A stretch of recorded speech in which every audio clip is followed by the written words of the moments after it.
सोलापूर शहरातील पारंपरिक आणि भाविकाचं आकर्षण असलेल्या गड्डा यात्रेत यंदा एक नवा आणि अनोखा प्रयोग पाहायला मिळतोय. सोलापुरात प्रथमच जलपरी शोचं आयोजन करण्यात आलं असून या आगळ्या वेगळ्या शोने लहान मुलांपासून मोठ्यांपर्यंत सर्वांचंच लक्ष वेधून घेतलंय. पाण्याने भरलेल्या विशेष काचेच्या टँकरमध्ये जलपरीचे सजीव सादरीकरण, तिची जलक्रीडा, नृत्य आणि कलात्मक हालचाली पाहण्यासाठी यात्रेत मोठी गर्दी होत आहे.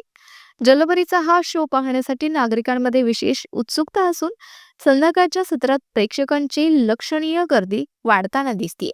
या शोमुळे गड्डा यात्रेला आधुनिकतेची आणि मनोरंजनाची नवीन झळाळी मिळाली आहे. विशेषतः लहान मुले जलपरीला प्रत्यक्ष पाहून भारावून जात असून पालकही आपल्या कुटुंबासह हा शो पाहण्यासाठी आवर्जून भेट देत आहे.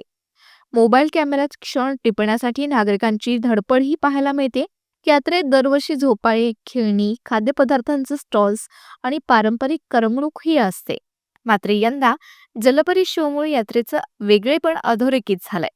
आयोजकांच्या मते नवीन आणि सुरक्षित मनोरंजन देण्याच्या उद्देशानं हा शो सोलापुरात प्रथमच आणण्यात आला आहे. एकूणच गड्डा यात्रेतील जलपरी शो सोलापूरकरांसाठी आकर्षणाचा केंद्रबिंदू ठरत असून यात्रेची शोभा आणि गर्दी दोन्ही वाढवण्यात हा शो महत्वाची भूमिका बजावत आहे.